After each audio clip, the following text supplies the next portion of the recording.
예배 제가 기도하고 함께 시작하겠습니다. 기도드리겠습니다. 사랑의 아버지 감사합니다. 오늘도 우리를 이 땅 가운데 빛과 소금으로 불러주셔서 감사합니다. 우리가 정말 우리 이웃들의 삶을 밝히는 그런 역할을 또 감당할 수 있게 도와주세요. 감사드렸고 예수님 이름으로 기도드립니다. 아멘. 함께 찬양하실게요.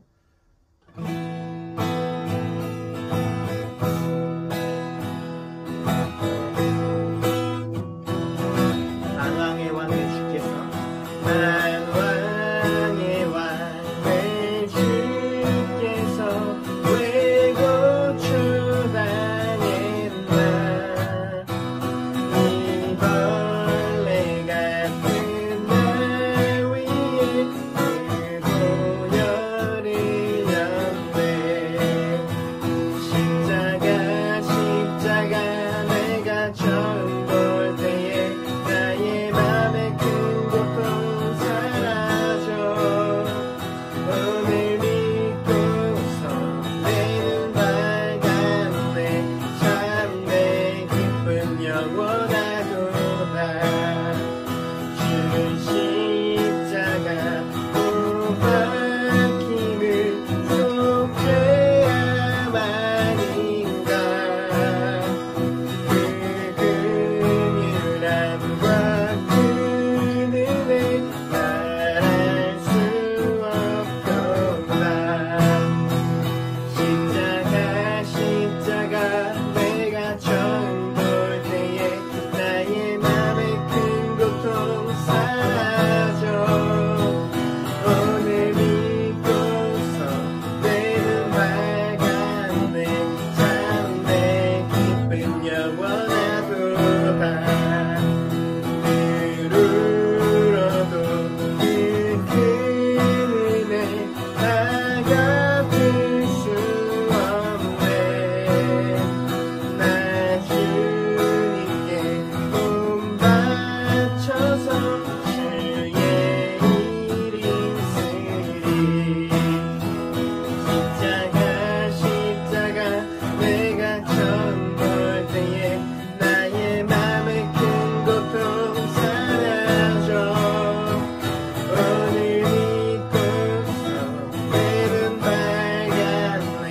참 내 기쁨 영원하도. 십자가 내가 처음 볼 때에 나의 맘에 큰 고통 사라져. 오늘 믿고서 내 눈 밝았네. 참 내 기쁨 영원하도다.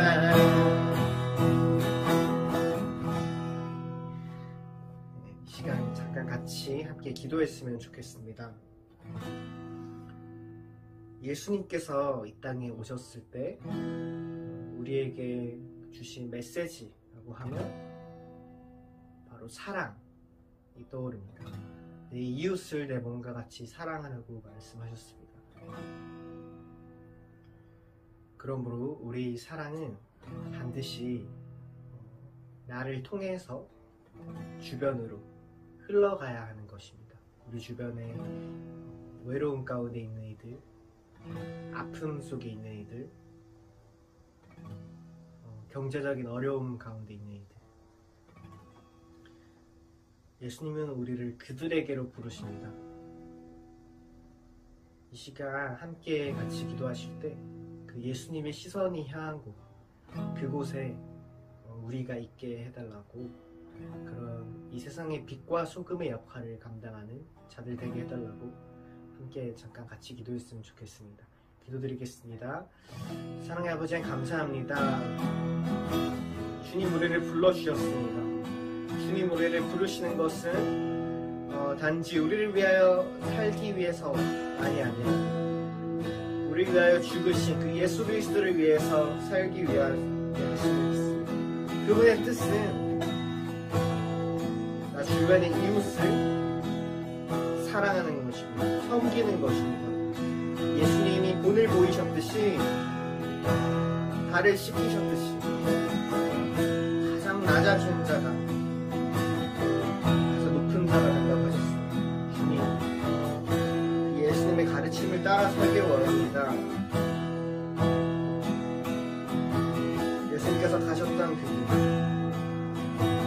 고통 가운데 있는 자들, 아픔 가운데 있는 자들에게 우리 삶이 쓰여지게 하여 주시옵소서.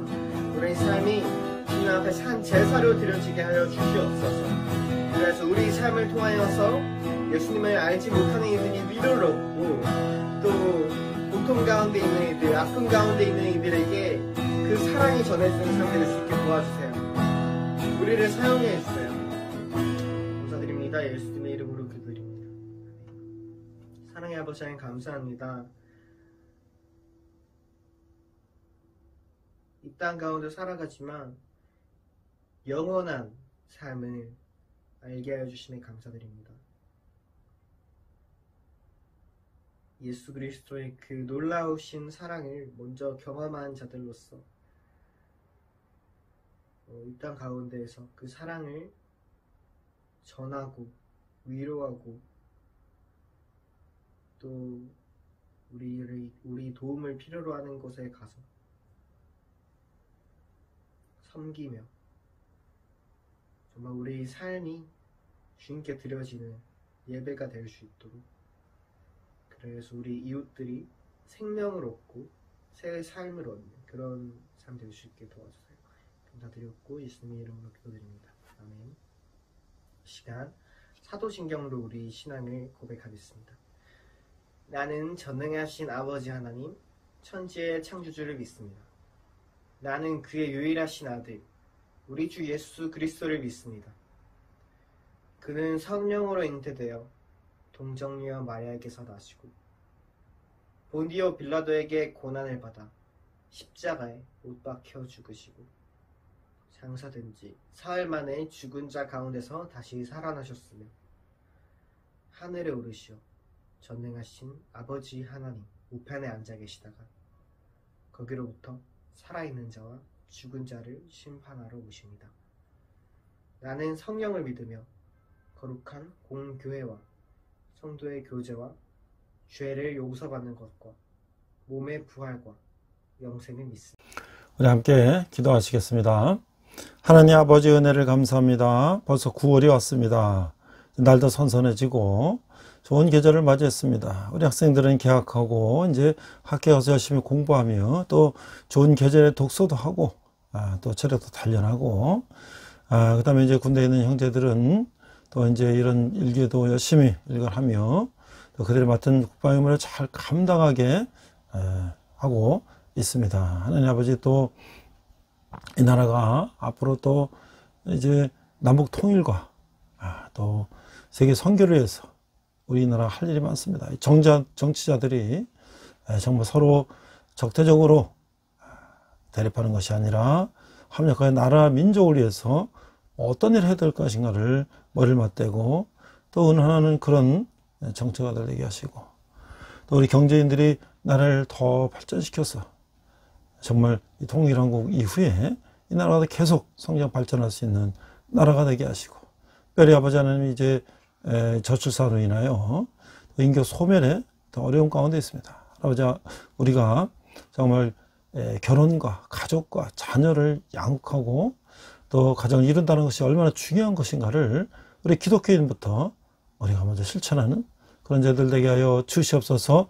오늘 말씀 받아 말씀 가운데 은혜가 있게 하시고 말씀으로 또 언제간 승리하게 하시고 신령과 진정으로 예배드리는 저희들 되게 하여 주시옵소서. 감사드리며 예수님 이름으로 기도했습니다. 아멘. 안녕하세요. 백목사의 크리스찬 독서교실. 이번 시간은 오스왈드 샌더스 목사님의 영적 지도력을 소개합니다. Spiritual Leadership. 자, 영적 리더십은요, 하나님께 쓰임받은 리더들의 실제적인 지침서다. 이런 부제가 붙어 있고요. 이동원 목사님이 번역을 하셨고 요단 출판사에서 나온 2018년 9월에 나온 책을 소개합니다. 자, 책 소개는 이동원 목사님이 이제 역자 서문 중에서 이렇게 얘기하고 있습니다. 저는 이제 치열한 현장 목회 사역에서 은퇴한 목회 사역자입니다. 그런데도 저는 지금도 종종 이 책을 찾게 되고 반복하여 읽고 묵상하게 됩니다. 그리고 제가 가르치는 리더십 교실에서 이 책은 아직도 우선순위 1번을 지키고 있습니다. 저는 이 책을 진정한 리더십의 영적 고전이라고 부르고 싶습니다. 리더십 특질이 범람하는 강에서 단 한 건의 보석을 올리고자 하는 동역자들에게 성경적인 뿌리와 가지에서 맺히는 리더십의 열매를 갈망하는 모든 친구들에게, 그리고 흔들리는 한국교회 리더십의 위기에 안타까워하며 대안을 찾는 성도들에게 저의 평생을 만들고 빚지게 한 이 한 권의 고전을 마음을 다하여 추천드리는 바입니다. 이렇게 얘기하고 있습니다. 자, 저자인 오스왈드 샌더스 박사는 1917년에 태어나셔서 1992년에 돌아가셨는데요. 뉴질랜드 출생으로 변호사로 일하다가 소명을 받아서 뉴질랜드 성경대학에서 교수와 행정가로 사역을 시작했다. 그 중국 내지 선교장을 맡아 동아시아 선교에 헌신하면서 리더십의 비전과 성경적 이론을 확립하여 전 세계를 순회하며 신앙 집회를 인도하였다. 특별히 파푸아뉴기니아에 있는 그리스도인 지도자 훈련 대학의 교장으로 노년을 보내면서 훌륭한 지도자상을 보여줬고, 평생 동안 그리스도의 삶에 관한 책을 40권 이상을 저술했다. 저서로는 영적 성장학습 지침서, 비교할 수 없는 그리스도, 하나님과의 친밀함 등이 있으며 왕성한 활동과 저술을 인정받아서 대영 제국 훈장을 수상하였다. 이렇게 소개하고 있습니다. 자, 번역하신 이동원 목사님은 지구촌교회에서 이제 은퇴하신 원로 목사님이죠. 미래지향적인 목회 철학과 말씀 선포, 그리고 영성과 끊임없는 연구를 통해 복음사에게 새로운 패러다임을 제시하는 한국교회의 영적 리더이며 우리 시대의 대표적인 설교가로 널리 알려져 있다. 자, 윌리엄 틴데일 대학 성서신학을 전공했고, 고려대학교 대학원에서 상담심리학 석사를 하셨고, 사우스 이스턴 심대 신학대학원에서 신학교육학 석사를 했고, 트리니티 복음주의 신학대학원에서 선교신학 박사학위를 취득했다. 저서로는 청중을 깨우는 강해설교, 기적을 창조하는 자가 되라, 꿈으로 사는 인생, 시편 강해 등이 있다. 자, 이 오스왈드 샌더스 목사님의 영적 리더십, 스피리추얼 리더십의 목차를 보니까 좀 역자서문, 저자서문이 나오고요. 명예는 야심, 지도자의 발견, 주님의 지도 원리, 자연적인 지도력과 영적 지도력, 지도자 자질의 기준, 바울 서신에 나타난 지도자상, 베드로 서신에 나타난 지도자상, 지도력의 필수 자질 1, 2가 있고요. 필수적인 자격 요건, 지도자와 기도 에필로그, 그 다음에 이제 지도자와 시간, 지도자와 독서, 잠재된 지도력의 개발, 지도자가 치러야 할 대가, 지도자의 책임, 지도자 자격에 대한 엄격한 시험, 위임의 기술, 지도자의 교체, 지도자의 재생산, 지도자의 두드러진 위험들, 본을 보인 지도자 느헤미야를 모델로 또 이렇게 삼고 있습니다. 자, 우리 책 속으로 들어가 보니까 성경과 이스라엘의 역사, 그리고 교회의 역사는 하나님께서 자신의 영적인 요구를 충족시키며 제자로서 모든 대가를 기꺼이 치르고자 하는 사람을 발견하실 때 그의 두드러진 결점에도 불구하고 그들을 사랑하신다는 것을 증언하고 있다. 22페이지 얘기입니다. 영적인 지도자의 자격은 영적 능력에 달려있고 그것은 결코 스스로 생산해낼 수 없다. 자기 힘으로 영적인 지도자를 만들어낸다는 것은 있을 수 없다. 단지 성령께서 그를 통하여 그가 인도하는 사람들에게 역사시기 때문에 그는 다른 사람들에게 영적 영향을 줄 수 있는 것이다. 41페이지 나온 얘기입니다. 지도자로서 자질 있는 젊은이는 다른 사람들이 시간을 허비하고 있는 동안 일할 것이며 다른 사람들이 잠자는 동안 공부할 것이고 다른 사람들이 즐기는 동안 기도할 것이다. 86쪽이죠. 영적 리더가 어떤 사람이어야 되는가를 이렇게 소개하고 있죠. 지도자 자신이 강하게 훈련받을 때 다른 사람들도 이것을 깨닫고 지도자가 그들에게 기대하는 훈련에 협력하여 기꺼이 응하게 된다. 91쪽의 이야기입니다. 지도자는 다른 어떤 영역보다도 기도의 영역에서만큼은 그를 따르는 자들보다 앞서야 한다. 또한 앞서가는 그리스도인이라면 자신의 기도 생활이 끝없이 발전할 수 있는 가능성에 대해 알고 있어야 한다. 144쪽. 참된 지도자는 그 자신의 안락과 특권보다도 다른 사람의 복지를 우선적으로 생각해야 한다. 그리고 자신들의 문제와 어려움과 걱정으로 가득 찬 자기 밑에 있는 자들에게 연민과 관심을 나타내야 한다.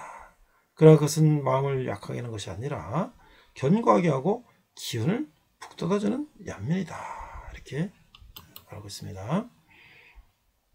영적인 지도자는 정신적인 자극을 위한 관점에서 독서를 해야 하며 그의 최고의 정신력을 요구하고 참신한 사고와 관념들을 자극시킬 수 있는 정신훈련에 몰두할 수 있는 몇 권의 책들을 직접 가지고 있어야 한다.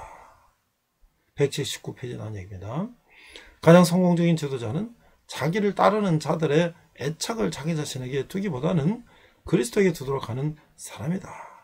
자기 사역에 열매 맺고 그 사역의 진리를 인정받아 정당하게 격려받을 수는 있으나 사람들의 열심이 지나쳐 자신이 우상화되는 것은 거부해야 한다. 저는 이제 경영학 박사학위를 최고 영향자의 리더십, 변혁적 리더십, 거래적 리더십, 어떤 리더십을 가진 사람이 구조조정에 성과를 내는가. 2000년, 1997, 8, 9년 IMF 기간 동안에 최고 경영자 리더십을 연구하는 박사학위 논문을 쓰고 경영학 박사학위를 받았는데요. 이 기업에서는 이 신입사원부터 과장, 차장, 부장, 임원까지 매년 이제 세미나에서 리더십을 배우는데 사실 우리 교회에서는 우리가 리더십을 체계적으로 배운 적이 없죠. 그래서 저는 예수님의 리더십이라고 하는 미국의 텍사스에 있는 교회 존 윌커스 목사님의 책을 번역해서 우리 대학에서도 강의하고 또 교회 지도자들에게도 강의하는데 우리 교회 지도자들은 이 인간적인 리더십이 아니라 영적인 리더십을 반드시 공부를 하고 또 그런 영적인 리더십이 있는 자들이 목회자나 교회 리더십이 돼야 된다 라는 생각이 듭니다. 그래야만이 교회가 건강한 교회가 되고 교회가 성장하지 인간적인 리더십을 가진 지도자가 리더가 됐을 경우는 교회는 상당한 어려움에 처할 수도 있다. 오늘 우리 오스왈드 샌더스 목사님의 영적 리더십을 우리가 보면서 과연 우리 교회 지도자들 어떤 리더십을 가져야 되는가 한번 살펴보는 그런 책이 되겠습니다. 이상 백 목사의 거창 독서교실이었습니다. 자, 오늘은 스가랴서를 중심으로 해서 시온을 위한 열정, 부제로는 영적 리더십을 중심으로 말씀을 나누고자 합니다. 먼저 오늘 본문은 스가랴서 8장 3절 말씀을 한글과 영어로 자막을 보고 함께 읽도록 하겠습니다. 자, 스가랴 8장 3절 여호와가 이같이 말하노라. 내가 시온에 돌아와 예루살렘 가운데에 거하리니 예루살렘은 진리의 성읍이라 일컫겠고 만군의 여호와의 산은 성산이라 일컫게 되리라.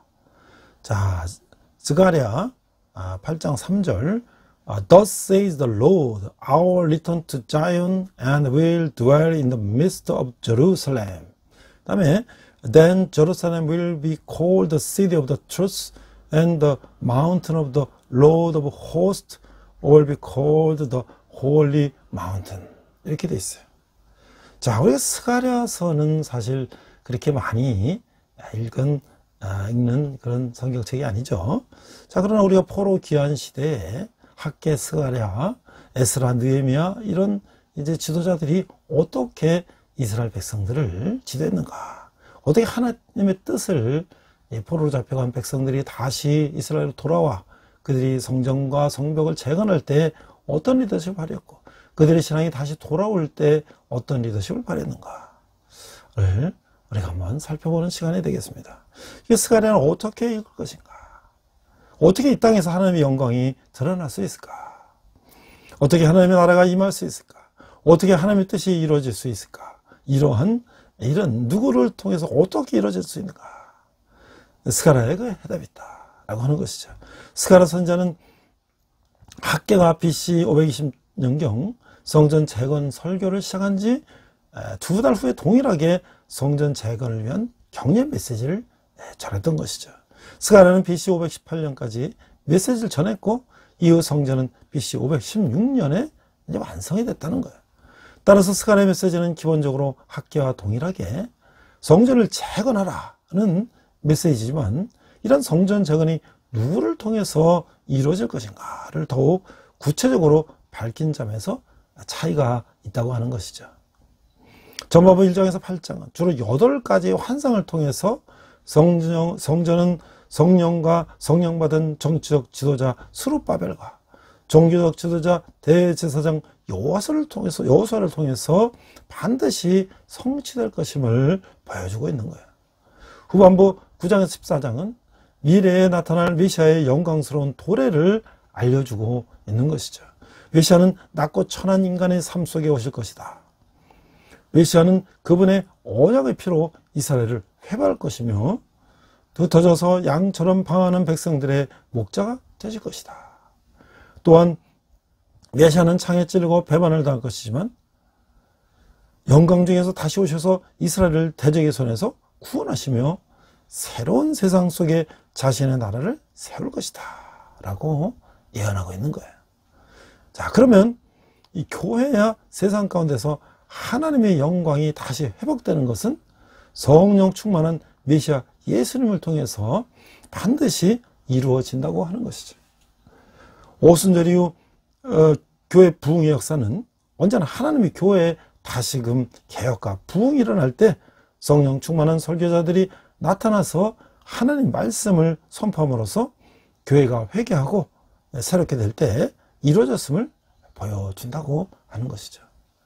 자, 우리가 줄거리를 한번 이제 따라가 보면, 바벨론에 잡혀간 포로들은 오랜 유배 생활을 끝내고 예루살렘으로 돌아와서 하나님의 성전을 다시 세우기 위해서 노력을 했어요. 그러나 이런 궁지에 빠졌고 사람들은 낙심하고 있었어요. 학계와 마찬가지로 스가랴도 하나님의 성전을 다시 세우는 일을 마무리하도록 사람들을 격려했어요. 그 환상은 사람에게 소망을 줬고, 그런 사람들에게 영원한 왕국을 세우실 미래 왕에 대해서 이야기를 했던 것이죠. 스가랴는 학교와 동시에 활약한 이 선지자인데, 그의 메시지의 핵심은 성전 재건을 독려하는 것과 관련해서 하나님께로 돌아가자라고 하는 것이에요. 자, 한번 스가랴를 한번 살펴보니까, 스가랴는 이또의 손자로서 이 다리오 왕 시대에 활동한 선지자이다. 그러니까 소선지서인 스가랴서, 이게 대선지서가 있고 소선지서가 있죠. 대라고 하는 것은 이제 볼륨이 큰 거, 이사야서 같이 66장 같이 큰 긴 장을 대선지서, 스가랴처럼 이렇게 짧은 거, 말라기 이런 짧은 거를 소선지서로 하는 거예요. 그 선자가 크냐 작으냐 뭐 위대하지 않냐 그게 아니죠. 자, 그래서 소선지서인 스가랴서의 저자이다. 포로지에서 돌아온 이스라엘 백성들이 성전을 재건할 때 학교와 함께 성전 건축 공사를 담당한 지도자들을 격려했으며, 메시아에 대한 예언으로 예수님이 닭을 타고 예루살렘에 입성할 것을 예언하였다.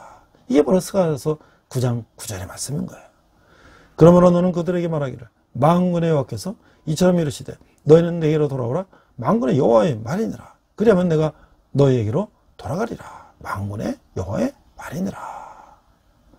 이런 말은 메시아를, 그의 메시지를 요약해 준다고 하는 거예요. 자, 그러면 이제 우리가 스가랴서를 보면 처음에 이제 초기현 1장의 8장과 후기현 9장 14장을 나누고 있는데, 그 8개의 환상을 보여주고 있어요. 그러니까 하나님이 그 환상을 통해서 보여줬는데, 내 말 탄 사람은 열국 가운데 이스라엘의 연 여호와의 목적을 성취하려는 그 움직임이 없기 때문에 여호와의 진노가 바른 것을 이렇게 표현했다는 거예요. 넷불과 네 대장장이, 이 공장이라는데, 공장이 팩토리 뭘 만드는 공장이 아니라 대장장이를 한문으로 그렇게 표현한 거예요. 예루살렘 흩어져본 사람들이 멸망할 것을 보여주고 있다는 거예요. 세 번째, 성을 재건하여 그 측량을 하는데, 여호와께서 예루살렘의 보호벽이 되줄 것이다. 네 번째는 죄된 백성의 대표자인 대제사장 여호수아가 무죄하게 되는데, 죄를 벗고 이는 메시아가 오심으로써 죄가 제거될 것을 나타내고 있다. 다섯 번째는 등대와 감람나무. 감람나무는 이제 우리가 한문으로 번역되어 있는데 올리브나무죠. 올리브 열려서 올리브 기름을 짜는 그런 올리브나무는 종교적, 민족적 지도자들이 상할 수 있는 신적 자원을 예정한다. 올리브 기름 순수한 올리브 기름은 왕의 기름 붓는, 예수님 기름 붓는 그런 의식에 쓰고 있잖아요. 여섯 번째, 날아가는 두루마리는 하나님의 말씀이 부정직함을 태워버릴 것이라고 선포하고 있다. 일곱 번째, 에바와 여인은 아기 땅에서 제거될 것으로 얘는 에바라는 건 이제 우리 뒷바퀴처럼 이렇게 양을 재는 거예요.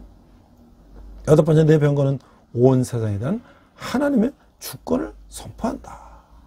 자, 이 여호수아가 왕관을 쓴다. 왜냐하면 그는 제사장으로서뿐만 아니라 왕으로서도 이 메시아를 나타내기 때문이라는 거예요. 베델 사람들은 예루살렘 멸망과 살해된 통치자 그달랴를 기념하는 금식이 성전이 재건이 된 지금에도 계속할 필요가 있는지를 묻고 있어요. 여호와의 덕은 그들에게 그들이 바벨론의 포로 잡히기 전에 지키지 않으려고 했던 그 기준들을 다시 이제 상기시키는 거예요. 장차 예루살렘은 영광스럽게 될 것이며 상황들은 포로 기한의 상태와 현저한 대조를 이루게 된다. 훨씬 더 회복된다는 거죠. 왜냐하면 예루살렘은 온 세상의 종교적 중심지가 될 것이기 때문이라고 하는 거예요. 또 후기어는 성전 건축 후의 일을 예언하고 있는데 하나님 두 말씀을 주시는데 첫 번째 말씀은 메시아의 노래를 선포하고 여호와의 백성의 부주의한 지도자들을 정죄하는 거예요. 죄를 묻는 거죠. 또 벌을 주는 거죠. 언약이 깨어지고 나라가 분열될 것을 예언한다. 두 번째 말씀은 여호와께서 큰 전투를 위해 그의 백성을 강하게 하시고 그들을 다듬으시는 걸 보신다. 마지막 전투가 끝난 후에 생수가 예루살렘에서 솟아나고 신약에서는 그리스도와 관련한 이 마지막 장들에서 여러 구절을 인용하고 있다라고 하는 것이죠. 그는 시온의 왕이시며 칼에 맞는 목자이시라는 거예요. 자, 그럼 우리가 이제 이 표를 통해서 한번 스가랴서를 한번 전체적인 표를 한번 보면 앞서 말했던 이제 개헌은 시온에 대한 열정인데 초개헌은 성전 건축 기간 동안이 이제 나오는데 앞서 본 것처럼 네 마리의 말과 네 뿔과 네 대정장이와 측량줄과 여호수아의 옷을 새로 입힌 것과 금초대 두루마리 넉대 전차들이 이렇게 나오고 자, 후기연에 가니까 이제 성전 건축 후가 나오는데 9장이 14장이고요. 새 목자가 왕으로 오심과 그로 인한 시온의 축복이 오고 시온의 최종적 전통과 승리를 보여주고 계신다. 그래서 결국 이 네 개의 메시지는 뭐냐면 여호와께서 금식보다 청정을 원하신다. 여호와는 너의 뜻을 그대로 순종하는 걸 원하신다. 그 사라바가 잡혀가는 가닥 예루살렘 회복에 대한 약속과 금식에 관해서 말씀하고 있다. 이게 이제 하늘에 보는 스가랴서라고 하는 거예요. 자, 우리가 그 영향력을 미친다. 그러니까 리더는 이제 많은 사람들에게 영향을 미치잖아요. 근데 거기서 이제 부당한 출처, 부당하게 영향력을 미치는 데는 그 힘과 지위를 이용한다는 거야. 우리가 하나님은 이제 스가랴뿐만 아니라 거의 모든 예언서에서 당대의 리더를 향해서 진실한 재판을 향하며 과부와 고아 나그네와 궁핍한 자를 압제하지 말 것을 명령했어요. 그 지도자가 정직하라는 거죠. 올바른 정치를 하라는 거죠. 그 스가랴 9장 10절을 보니 9절에서 10절 보니까 스가랴 7장 9절 만군의 여호와가 말하되 이르시기를 너희는 진실한 재판을 행하며 서로 인애와 긍휼을 베풀며 10절 과부와 고아가 나오야 궁핍한 자를 압제하지 말며 서로 헤아리고 마음에 도모하지 말라 하였으나 자, 이게 지금 2000 몇백 년 전 이야기인데 오늘 정말 이 대한민국에 이 세계 10대 경제 무역 대국이 된 이 대한민국에 사법부에 있는 분들에게 물어보겠습니다. 정말 당신들은 정말 100% 내가 올바른 정직하고 하나님 봐도 내 가족이 봐도 누가 봐도 내가 정직한 재판을 했는가? 정말 100% 내가 정직하게 재판했다고 말할 수 있는 가히 있겠는가? 오늘날도 하물며 이런데 2000 몇백 년 전에 오죽게 있겠습니까? 권력을 가진 사람들이 권력을 남용하는 일은 얼마든지 있었다고 하는 거예요. 자, 리더는 그의 가진 힘과 지혜를 바르게 사용할 책임이 있는 거예요. 앞으로 이 우리가 가진 조직의 목표를 달성하려고 하면 반응이 불러오게 돼 있어요. 내 방법이 옳다는 식의 이 접근은 이 기업체는 물론 교회에서도 통하지 않는 거예요. 이게 이 교회 지도자들이 목사나 이런 목회자들이 자기 말이 옳다고 그걸 끝까지 주장하고 거기에 대해서 이의를 제기하거나 반대하면 강단에서 이 설교하면서 그거를 치는 거죠. 그래서 이 강단의 선거 유세장이나 되는데 자기 생각 한 사람을 비난하는 목사들이 있다는 거예요. 그거는 있을 수 없는 일이죠. 하나님 앞에 우리가 예배하는 것은 하나님 앞에 축제, 하나님 앞에 감사와 기쁨을 누리며 하나님께 영광을 돌리는 자리에서 자기의 목적을 위해서 성도들을 갖다가 나무란다는 것은 그건 마치 잔치상 받아놓고 그 자식들한테 나무라는 거나 다를 바 없고, 잔치상 차려놓고 부모한테 욕하는 거나 다를 바가 없다는 얘기예요. 자, 국회 법안을 통과시킨 사람처럼 영향력 있는 교인들의 지지를 얻으려고 로비할 땅을 벌이는 리더도 있어요. 자기 뜻을 관철하기 위해서 무력 전략을 쓰는 목사들은 결국 텅 빈 자리에서 설교하거나 굳이 광고를 내거나 둘 중에 하나가 시사가 된다. 과거 세대 사람들은 대체로 지위 때문에 저절로 존경의 대상이 되었어요. 그러나 오늘날은 지위가 반드시 존경을 동반하는 것이 아니라고 하는 거예요. 오늘 일터의 이 키워드는 뭐냐면 지식이에요. 과거에는 대개 목사가 해당 지역에서 가장 교육을 많이 받은 자였지만 지금은 교인들이 평균 수준이 오히려 목사보다 더 높아지서 많다는 거죠. 그래서 결국 고등교육을 받은 이 교인들이 성경을 뭐 여러 번역본으로 영어로 뭐 한글로 또는 히브리 헬라서로 번역본을 보고 목사들이 보는 책보다 더 많은 책을 볼 수 있다는 거예요. 더 많은 소프트웨어를 다룰 수 있다는 거예요. 영적 리더는 영향력을 얻기 위해서 힘이나 지위에 의존해서는 안 된다고 하는 거예요. 영적 리더십은 성령의 사역과 성품에 근거해야 된다. 즉 인도하시고 능력 주시는 성령의 임재가 없다면 리더는 힘과 지혜 관계 없이 영적 권위를 얻을 수가 없다고 하는 거예요. 오늘 스가랴서나 에스라, 학개, 에스라 이런 선지자들은, 이런 지도자들은 그 영적 리더십을 가졌기 때문이다. 그래서 오늘 오스왈드 샌더스 목사님의 영적 리더십이라는 책을 앞서 소개했는데, 자, 오스왈드 샌더스 목사님은 이 뉴질랜드 출신의 변호사로서 소명을 받아서 그가 뉴질랜드 성경대학에서 교수 행정가로 사역을 했어요. 그러면 중국 이제 내지 선교장을 맡아갖고 동아시아 선교에 헌신하면서 리더십의 비전과 성경적 이론을 확립하며 전 세계를 순회하며 신앙 집회를 인도하신 분이에요. 특별히 파푸아뉴기니아에 있는 그리스도인 지도자 훈련 대학의 교장으로 노년을 보내면서 훌륭한 지도자상을 보여줬고 평생은 그리스도인의 삶에 관한 책을 40권 이상을 저술했다. 이 저술은 영적 성장 학습 지침서, 그러니까 Spiritual Maturity with Study Guide라는 거, 그다음에 비교할 수 없는 그리스도, The Incomparable Christ, 하나님과의 친밀함, Enjoying Intimacy with God, 이런 것들을 썼고 왕성한 활동과 저술을 인정받아서 대형적으로 훈장을 받기도 했다. 오늘 우리는 역사의 다른 어떤 시기보다도 지도력에 대한 요구가 증가하고 있는 위기 속에서 우리는 살고 있다는 거야. 우리가 믿을 수 있는, 존경할 수 있는 지도자는 어디에 있는가? 그런 지도자는 천성적으로 타고나는 것인가? 아니면 훈련으로 만들어질 수 있는 것인가? 그래서 이 책은 바로 리더십에 관한 해답을 제공한다. 그래서 이 책이, 이 설명은 이제 두란노에 나온 이 오스왈드 샌더스 목사님의 영적 리더십, 스피리추얼 리더십을 이제 소개하는 이제 글이에요. 그래서 본서는 저자가 싱가포르에서 열린 해외 선교회의 지도자들에게 전한 2차례로 걸친 설교를 적는 것이다. 세속적이거나 영적인 영역을 막론하고 지도력에 대한 원리들은 성경과 위대한 하나님의 사람들이 자서전에 소개되어 있지만 독자들이 접근하기는 어려운 일이다.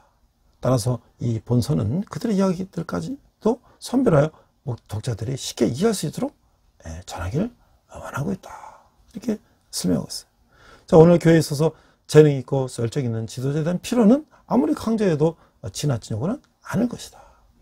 이 시대는 교회로부터 어떤 강한 음성을 기대하고 있으며 이것은 오직 예수 그리스도께서 자신을 헌신하고 하나님의 인도를 믿는 지도자로부터 가능할 수 있다. 그래서 이 책에서는 자신들의 재능과 능력을 하나님의 관리하심에 맡기도록 하는 모든 하나님의 사람들을 격려해주는 내용으로 구성되어 있다. 그래야 비로소 그들은 하나님의 영광을 위해 사용될 수 있는 창조적인 지도자들이 될 수 있는 것이다. 자기들의 세대에서 가장 능력 있고 영구하게 영향을 줬던 사람들이란 다른 사람들보다 더 많이 더 멀리 봤던 사람들을, 즉 앞일을 내다보는 사람들이었다. 믿음의 사람들에게서는 이 비전이 있다. 이것은 구약시대의 선자들과 선지연자들에게도 마찬가지였다라고 하는 거예요. 모든 시대를 통틀어 가장 위대한 지도자들 중 한 사람인 모세는 보지 아니하는 자를 보이는 것 같이 하며 참았으며, 그의 믿음은 백성에게 비전을 주었어. 엘리사의 그 종은 성하는 죄를 둘러싸고 있는 군대를 생생하게 봤어요. 엘리사는 그 산이 볼 수 없었던 자기들을 에워싸 있는 무적의 천사들을 우리를 봤어요. 그 믿음이 비전을 줬다라고 하는 것이죠. 그 침례계 위대한 지도자 조지 트루엣이라는 우리 전기에서 보니까 포에탄 제임스에 대해서 제임스는 이렇게 말하고 있는데, 하나님의 사람은 영적인 것들을 볼 수 있는 통찰력이 있어야 된다. 그는 불말과 불병거로 가득 찬 산을 볼 수 있어야 하고, 하나님의 손으로 양심의 벽 위에 씌어진 글씨를 해석할 수 있어야 하며, 시대의 표적들을 영적인 의미로 바꿀 수 있어야 하며, 가끔 물질적인 것에 휘장을 옆으로 젖히고 썩어질 인간으로서 하나님의 속죄소를 비추는 영적인 영광의 광채들을 바라볼 수 있어야 한다. 하나님의 사람은 산 위에서 그에게 보여줬던 흔적을 선포해야 하며, 계시의 섬 위에서 그에게 줬던 비전을 퍼뜨려 하며, 이런 것들은 영적인 통찰력이 없이는 할 수 없는 것이다. 이것은 또한 동양 선교협회의 창설자인 찰스 키우만의 특징이었다. 그는 비전을 소유한 사람이었고, 그의 생에서 그는 대중들이 보지 못한 것을 보았고, 그 당시 많은 사람들보다 더 넓고 충분하게 보는 것 같았다고 하는 거예요. 그는 넓은 비전의 사람이었다. 비전은 통찰력뿐 아니라 선견 지명도 포함하고 있다. 맥킨이라는 대통령은, 미국의 대통령은 자기가 귀를 땅에 대고 벌어지는 일들에 대해 듣는 능력을 가졌기 때문에 위대한 정치가 되었다라고 말했다고 하는 거예요. 그 비유적 표현이 다르긴 하지만 동일한 의미라는 거예요. 그는 그의 듣는 능력을 비전으로 바꿨어요. 그 앞에 놓여 있는 것을 보았고, 지도자는 자기가 주장하는 정책과 방법들에 대한 결과들을 마음속에 그려야 된다. 책임 있는 지도자는 항상 제한된 정책들이 현재뿐 아니라 계속하여 다음 세대까지 어떻게 영향을 줄 것인가를 보아야 된다. 이런 내용들이 바로 이 오살드 샌더스 목사님의 영적 리더십이라는 책에 있는 내용이에요. 오늘 우리가 스가랴를 보면서 스가랴의 그 영적 지도력을 우리가 본받아야 되겠다. 자, 그러면 스가랴는 어떤 인물인가? 그러니까 스가랴는 비전을 그려주며 경란한 리더였다. 자, 스가랴의 선자는 난관에 봉착한 성전 재건 사업을 다시 성장 궤도에 진입하게 하고, 시대 빠진 이스라엘 백성에게 새로운 소망을 주었던 지도자다. 첫째, 그는 하나님이 이스라엘 역사를 통해 가르쳐주신 과거와 현재 그리고 미래에 대한 환상을 통해서 이스라엘 영광을 된 미래를 보여줌으로써 백성들을 격려했던 것이에요. 이것을 리더십을 이루는 중심 요소 중에 하나인 지도자의 비전이다라고 말할 수가 있다는 거예요. 오늘날의 지도자 역시 하나님이 주신 비전에 의해서 다른 사람들에게 동기를 부여하고 그 비전이 힘에 의해서 본인 스스로가 힘을 얻을 필요가 있다고 하는 거예요. 더 나아가서 이 비전은 구성원들에게 효과적으로 전달되어야 하고 구성원들을 격려할 수 있어야 한다. 어떤 경우 비전은 그 성격상 추상적이고 모호하게 볼 수도 있다. 그러나 생생한 환상에 대한 스가랴의 묘사의 비유를 통해서 보듯이 비전은 구체적이고 그려볼 수 있는 것이라야 전달될 수가 있다. 하나님께서 어떻게 이 스가랴에게 그런 환상을 통해서 보여준 것은 눈으로 구체적으로 보여주셨다는 것이죠. 자, 둘째는 스가랴는 이스라엘 백성에게 큰 그림을 볼 수 있도록 격려하면서 하나님 앞에 회개하고 순종하는 삶의 의미를 확인시켜주고 있다. 스가랴 선자는 그들이 왜 성전을 재건해야 하는지, 참된 금식은 무엇인지, 자신들이 왜 부름을 받고 또 역사 속에서 어떤 유산을 남기게 되는지에 대해서 그 의미를 전달하고 있다는 거야.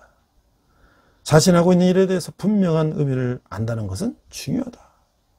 그렇기 때문에 지도자는 자기 발전을 위해서 계속적으로 사건과 삶을 통해서 배우를 힘쓰는 자들이다. 또한 지도자에게는 새로운 지식뿐 아니라 시대를 보는 통찰력을 전해야 된다 라고 하는 거예요. 자, 우리가 이제 스가랴서를 1장 8절 이 초기연을 좀 더 구체적으로 보면 에스라서 내용을 보면 1차 포로 기한 때 이 도란 백성들은 수르 바벨이라고 하는 제사장 인도로 성전 짓기를 이제 시작했어요. 그렇지만 완성하지 못했어요. 근데 그 학개와 스가랴가 성전을 마저 이제 완성하기 위해서 이 예루살렘에 돌아와서 완성을 하게 되죠. 그리고 그 에스라가 들어오고, 그 다음에 느헤미야가 예루살렘의 성벽, 성전은 이제 법궤가 있는 성전이고, 성전을 둘러싼 이제 성벽을 개척하기 위해서 예루살렘 총독이라는 명함을 이제 갖고 돌아오게 됐다는 것이죠. 그래서 이제 우리가 그 스가랴에 본 여러 가지 환상을 앞에 설명했는데 그 의미는 이렇다는 거예요. 그 네 마리의 말은 그는 그리스도를 가리키고 이 환상은 열방에 대한 심판과 이스라엘의 재건을 의미한다. 네 뿔과 네 대장장이는 네 뿔은 세상의 4대 세력들, 그 네 대장장이는 그들을 심판할 하나님의 사자를 가리킨다. 측량줄은 장차 하나님께서 예루살렘을 재건하고 영원하게 일으켜 세울 것임을 의미한다. 이 여호수아가 이제 옷을 새로 입히는 것은 하나님의 백성이 하나님이 의롭다 하시는 칭의 옷으로 거룩하게 될 것을 의미한다. 금초 때는 성령의 유다 백성이 지도자인 스룹바벨과 여호수아의 능력을 공급할 것을 의미한다.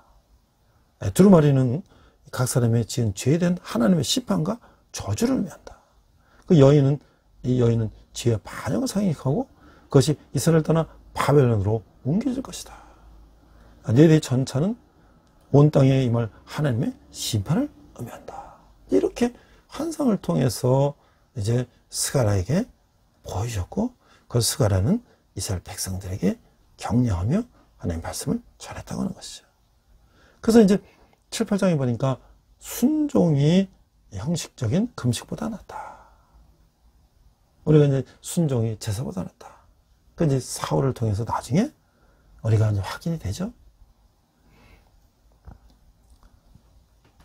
제사장 사물이 오지 않으니까 전쟁은 급하고 자기가 미리 제사를 드리는 거예요.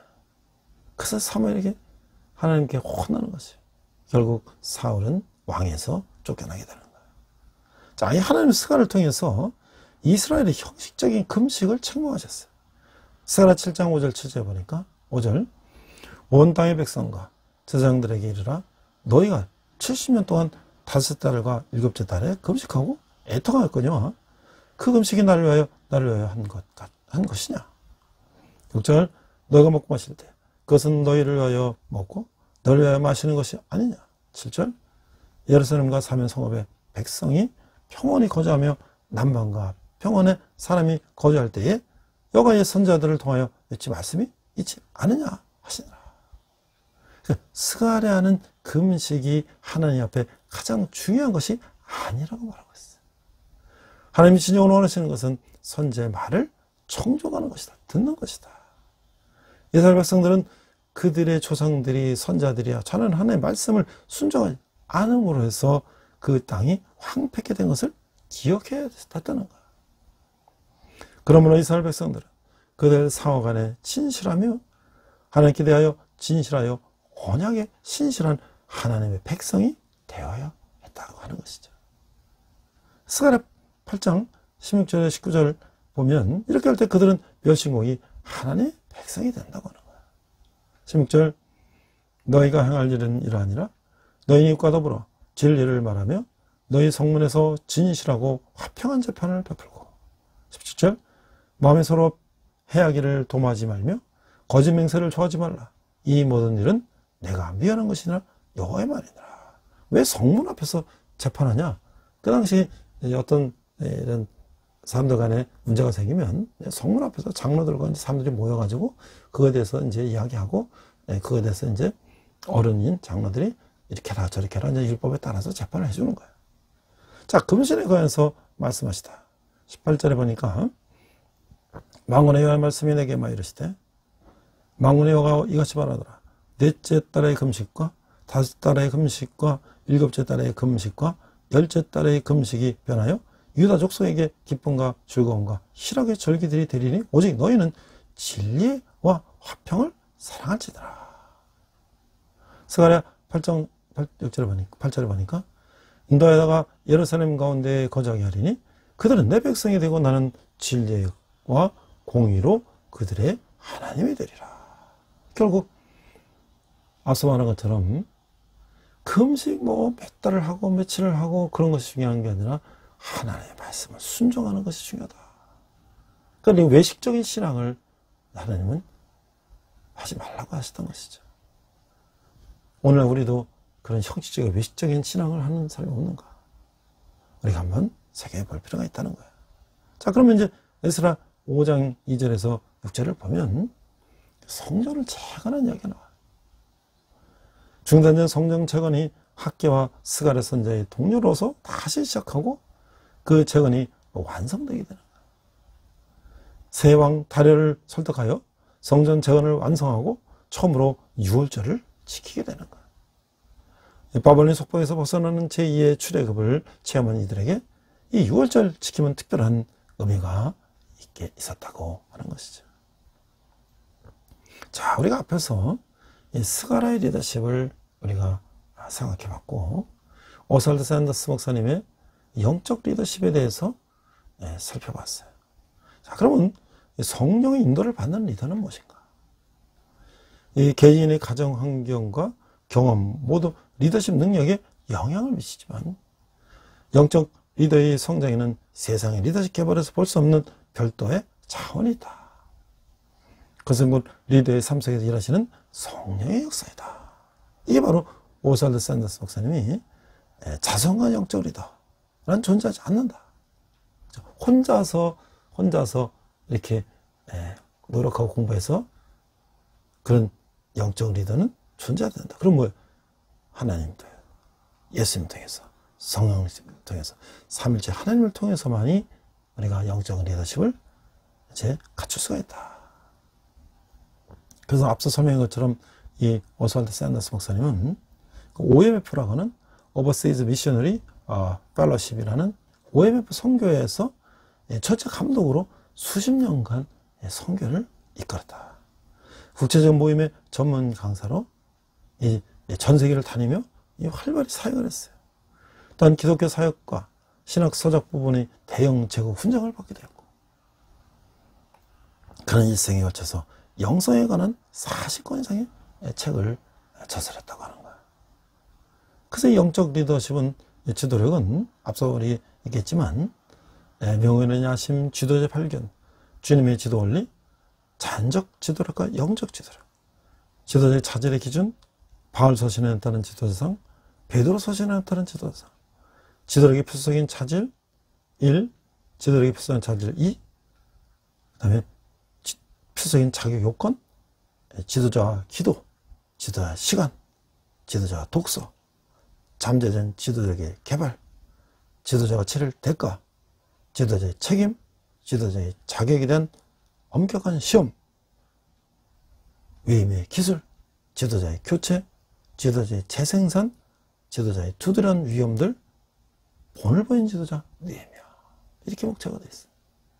우리가 이번 가을에 이 오스왈드 샌더스 목사님의 영적 지도력, 그러니까 Spiritual Leadership 책을 한번 꼭 읽어보면서 앞으로 내가 이 교회의 지도자로서 뿐만이 아니라 세상의 지도자로서 내가 영적 리더십을 가지고 지도자가 됐을 때 이것은 나의 능력이 나의 힘이 아니라 하나님께서 주시는 그런 능력으로 사람들이 끌어나가기 때문에 이게 얼마나 중요하냐. 그리고 궁극적으로 그 지도력은 하나님을 영광을 드리는 지도력이기 때문에 하나님께서 힘을 주신다. 그래서 우리가 꼭 한번 읽기를 강력히 추천합니다. 이 비교할 수 없는 그리스도인 격. 이 당신의 격을 개발하라. 여기 보니까 영적 목표에 필요한 영적 수단은 성령을 통해서만 주어지기 때문이다. 사도 바울은 성령이 리더십을 가능케 한다 라고 말씀했던 것이죠. 그래서 로마서 8장 12절에 보니까 그러므로 형제들아 우리가 비친 자로되 육신에게 져서 육신대로 살 것이 아니니라. 그렇죠. 영적으로 살아야 된다. 이 진리는 하나님이 수룹바벨에 주신 메시지에도 나타나고 있어요. 수룹바벨은 유대인 포로들이 바벨론에서 귀환 후 성전 재건을 감독했던 예루살렘 총독이었어요. 그는 폐허된 거대한 성전을 재건한 한편 전쟁과 포로로 인구가 격감된 지역을 다스려야 하는 이중구에 부딪혔어요. 이런 것에 비해서 그는 하나님의 메시지를 받았다고 하는 거죠.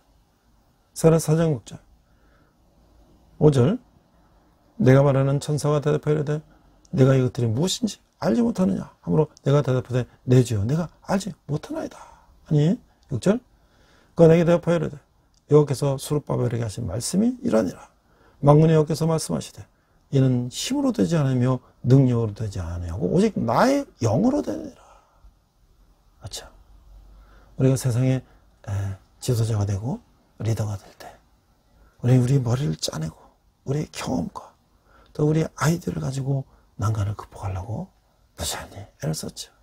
그러나 어떨 때는 성과도 했지만 궁극적으로 인간의 머리는 한계가 있다는 거예요. 근데 우리가 머리 숙이고 하나님 앞에 기도하며 하나님께서 저희 지혜를 주시옵소서. 이 모든 것은 하나님의 영광을 위해서 하겠습니다. 할 때 하나님은 영적인 리더십을 주신다는 거예요. 자, 이 벽돌과 몰타로 세금 징수와 주변 적들이 관심을 끌 때 이 망박한 총독은 소정한 교훈을 배웠다는 거예요. 영적 리더는 비영적인 것처럼 보이는 일을 수행할 때도 자신 안에서 역사하시는 성령이 필요하다는 사실이라고 하는 거예요. 건물을 짓고 사람들을 관리하고 돈을 마련하는 일도 성령이 개입하시면 모두 영적인 일이 된다라고 하는 것이죠. 성령의 임재가 없다면 그냥 리더일 수는 있어도 영적 리더는 아니라고 하는 거예요. 그러기에 영적 리더는 자신의 열정이나 생각을 따른 자리보다는 성령의 인도를 받는 사람이라고 하는 것이죠. 제가 이제 그 인터넷도 찾아보니까 이제 사랑님께서 이제 제자훈련 할 때 영적 리더십을 읽고 독험을 내라고 한 것 같아요. 근데 어떤 분이 이렇게 오스라 샌더스의 목사님의 영적 지록을 읽고 이렇게 독험을 냈어요. 얼마나 감동적으로 썼는지 제가 오늘 소개하고 오늘 우리가 스가랴를 통해서 에스라를 통해서 학계를 통해서 느헤미야를 통해서 에스라를 통해서 이제 우리가 영적 리더십을 배우고 또 오스라 샌더스 목사님이 그걸 다 정리한 것들을 가지고 오늘날 우리가 그런 리더가 되어야 되겠다 하는 것을 이분이 읽은 독감을 통해서 한번 확인해 보고자 합니다. 오스왈드 샌더스의 영적 지도력은 영적 리더들을 위한 지침서라고 할 수 있다. 어떤 자리든 어떤 형태로든 거룩한 야심을 품고 누군가를 이끌고 있다면 그런 리더인 것이다. 그런 이들을 향해 여러 주제들을 샌더스는 도전적인 메시지로 묶었다. 야심, 지도원리, 자질과 자기요건, 기도시간, 독서, 잠재된 지도력, 대가, 책임, 시험 지도자 재생산 위험 등을 다루지만 이 모든 것은 참된 지도자 자격을 갖추는 열심을 끊임없이 품으라는 도전의 외침으로 여길 수가 있겠다. 미래는 훈련받은 것으로 결정되며 우리 덕목 가운데 자질이 제일 중요하게 여겨졌다. 지도자는 먼저 기꺼이 복종하여 외부로부터의 훈련에 순종하는 벌을 배운 사람이지만 그는 그 다음에 안으로부터 훨씬 더 엄격한 훈련을 자신에게 부과한다. 권위에 대해서 반발하고 자기 훈련을 멸시하는 자들은 지도자로서의 자격이 없다. 이게 64쪽에 나오는 얘기예요. 84쪽에. 목사님께서 자주 설교하신 것처럼 자신을 쳐서 복종시키는 훈련 없이는 우리는 어떤 영적 싸움에서 승리할 수 없다. 너 자신조차 승리하지 못하는데 누구를 이끌어나겠단 말인가. 우리 스스로를 향한 엄격함의 훈련인 누군가를 살리는 열심으로 이룰 수 있다면 그것은 그 자체로 충분한 가치가 있지 않은가 진지하게 돌아보게 된다.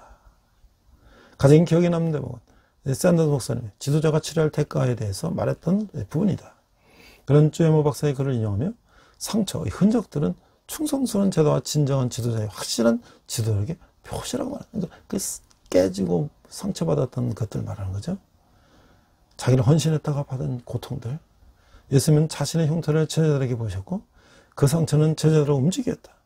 희생과 상처, 그에 따른 흉터는 지도자라면 당연히 갖게 되는 것이라는 것, 여름이나 피로 자신을 향한 비판, 거절 또한 같은 맥락에서 이해할 수가 있다. 영적 지도력은 많은 성경 속 인물들, 특히 현 시대의 지도자의 삶, 글들을 인용하며 매우 구체적인 지도자의 삶을 그리고 있다. 읽으면 느낀 것은 그려진 그 삶은 불편함이 크다는 것이다. 어느 것도 쉽게 이루어지지 않거나 간단하게 넘어갈 수 없기 때문에 그렇다. 모든 영역에서 우리는 다듬어져야 하고 훈련돼야 하는 존재들이다. 불편한 것은 피하는 것이 우리들의 본성이지만 예수님이 우리에게 보이셨던 모범은 그것이 아니기에 우리는 그 불편함과 고통, 때로는 절망을 감내하며 그 길을 따라 걸어야함을 안다. 예수를 따라 사는 삶은 불편한 것이 당연하다. 하지만 그 불편함보다 나와 함께 하시는 하나님은 너무 좋아서 그 불편함조차 감사와 기쁨으로 감당하게 하실 그분을 더 기대하게 된다. 오늘 우리가 이 세계를 바라보며 푸틴이라고 하는 러시아의 지도자는 그 공산당 KGB에서 그 받았던 그 공산주의 이념에 사로잡혀서 장기 어떤 변칙 대통령이 총리가 더 총리가 대통령 이러면서 수십 년을 장기 집권하면서 그 구축한 그 소련을 경제를 성장시켰다는 그 미명하에 장기 집권하면서 그 뜻대로 못한 소련을 다시 옛날 공산권 국가처럼 회귀시키려고 하는 그러한 무자비한 무모한 이제 리더십을 가지고 이제 다시 전쟁을 일으키고 수많은 우크라이나 사람들을 미사일을 갖다 이제 아파트에다가 막 도시 민간인 지역에다 쏘고 말이죠. 결국 그는 러시아 국민조차도 반대하는 전쟁을 무리하게 끌고 나가는 거예요. 결국 그에게는 비참한 체험만이 남아있다. 시간이 걸릴 뿐이지 결국 물러가게 돼 있다. 오늘 우리 국내 정치에도 보면 역사적으로 쿠데타를 일으켜 정권을 잡은 사람들, 그 사람들이 권력을 가지고 나라 발전에 쓴 사람도 있고 또 권력을 유지하기 위해서 무리수든 사람도 있고 또 민주화라고 하지만 또 그런 민주화 미명 아래 정권을 잡는 수단과 방법을 가지 않고 정권을 잡았지만 그들이 또 자기 자신을 높이기 위해서 백성들에게 무리한 어떤 그런 정적인 행위들을 한 것들을 보며 과연 우리가 하나님 앞에 내가 단독적으로 섰을 때 나의 이 결정과 행동이 하나님께 보시기에 합당한 일인가? 그것은 한 나라의 대통령부터 국회의원 정치인뿐만 아니라 한 가정의 가장으로서 또는 나 개인으로서도 하나님 앞에 내가 정말 하나님께서 주시는 그 영적 리더십을 가지고 지도력을 가지고 세상을 살고 있는가를 한번 생각해보는 그런 가을이 됐으면 좋겠습니다. 기도하겠습니다. 하나님 아버지 은혜를 감사합니다. 오늘 스가랴를 통해서 이스라엘 백성들에게 그들이 회개하고 돌아오고 다시 성전 재건을 해서 모든 것을 헌신하려고 했던 것처럼 그런 영적 리더들의 말들을 우리가 듣고 우리가 또 그런 영적 리더가 되기 위해서 하나님께서 나에게 무엇을 원하시는가를 생각하는 저희들 되게 하여 주시옵소서. 감사드리며 예수님 이름으로 기도했습니다. 아멘. 시간 내게 있는 모든 것을 찬양하시면서 함께 헌금하시겠습니다.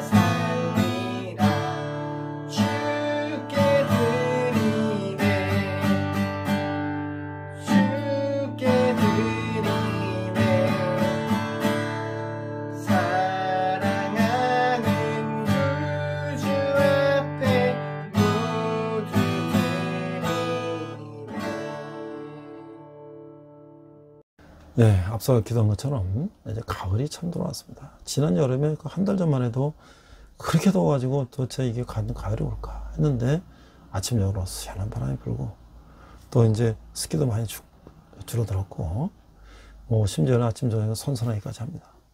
자, 이제 날씨는 점점 더 가을에 갈 텐데 오늘 이제 앞에서 오살드 샌더스 목사님의 영적 리더십을 소개했는데, 우리가 이런 많은 신앙 서적과 또 리더십 또 이런 책들을 좀 가까이 하는 그런 가을이 됐으면 좋겠습니다. 또 이제 여러분들이 원하시는 한 달에 10,000원 후원은 우리 청년들이 주님께 돌아오는데 귀하게 사용될 것입니다. 제가 지난주에 광고했는데 또 우리 다문화 우리 학생들 가운데 세 자매가 있는데 아버지가 지금 출타하시고 어렵게 지금 그렇게 지내고 있는 자매들이 있어요. 그래서 그걸 이제 제가 좀 동영상을 만들어서 여러분들 후원을 이제 좀 권하는 그런 영상을 좀 만들어 올 것입니다.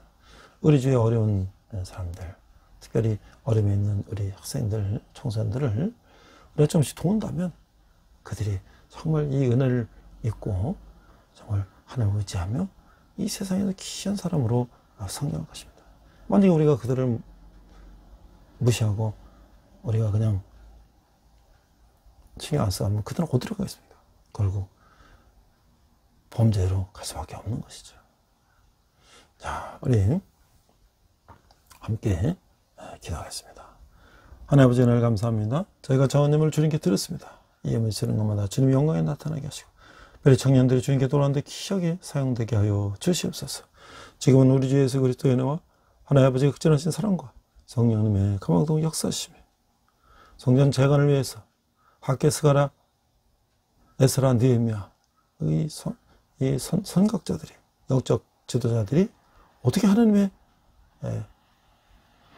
성령에 힘입어 지도자 된 것처럼 우리도 그런 영적 리더십을 가지고 세상을 하나님의 영광을 위해서 이제 이끌어가기를 다짐하는 우리 온라인 예배를 드리는 모든 성도들이 열방의 백성들과 성의 삶에 특별히 북한에서 고통받는 북한 동포들이 지금부터 영원토록 함께 하시기를 간절히 축원합니다. 아멘. 우리 함께 선한 능력으로 찬양하시면서 한 주간 승리하시기 바랍니다. 우리 이 시간 선한 능력으로 함께 찬양하시면서 결단의 시간 갖겠습니다.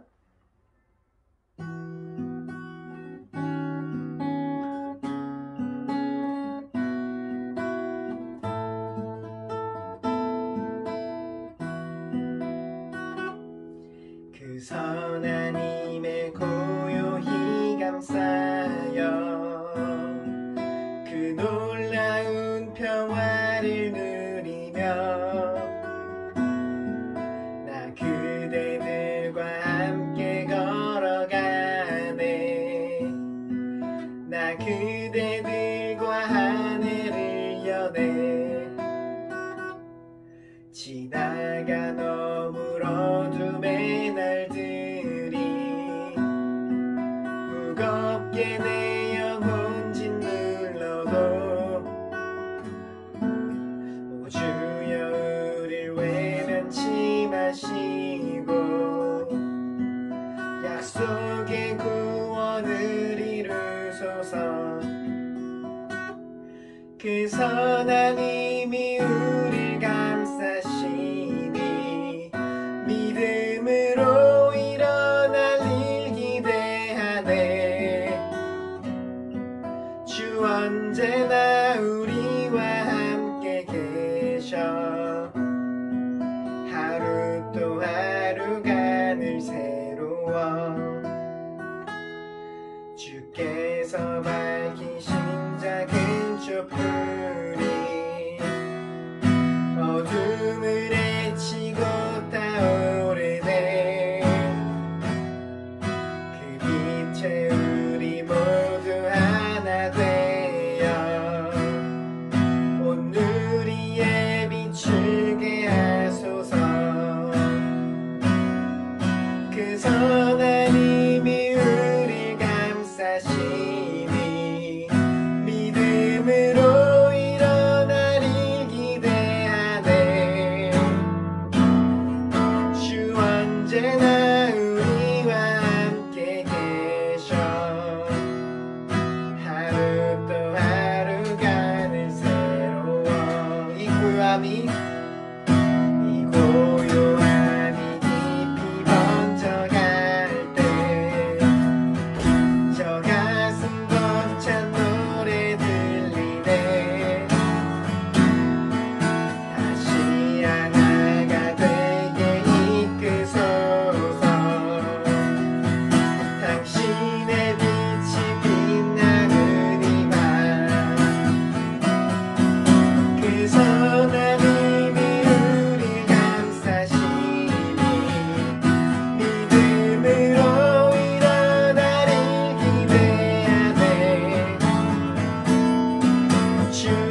선한 힘이 우릴 감싸시리 믿음으로 일어나를 기대하네 주 언제나 우리와 함께 계셔 하루 또 하루가 늘 새로워 주님과 동행하시는 복된 한 주 되시길 축복합니다.